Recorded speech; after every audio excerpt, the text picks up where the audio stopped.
Welkinstone Shadap, a youth from Meghalaya, is set to embark on a 373-kilometer walkathon from Itanagar to Shillong as part of his campaign against drug abuse. The walkathon is scheduled to begin on September 30th, 2024 and will take approximately 8 days to complete. Shadap's journey will conclude at Nehu in Shillong. Shadap is determined to use his journey to spread a strong message, encouraging the youth to avoid drugs and make healthier choices.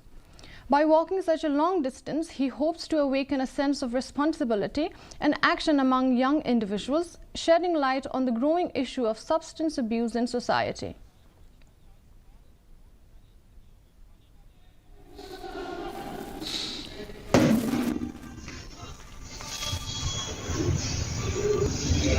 This September, the 27th, we will start a new journey of walking, right? We will walk from Itanagar back to Shillong.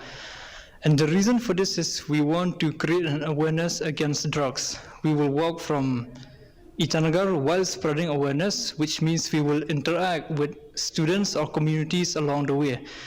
And the whole journey would take around 8 days, like 50 kilometers per day, whereas in the last day it will be only 30 kilometers. The Khasi Indigenous Foundation announced plans to host a Khasi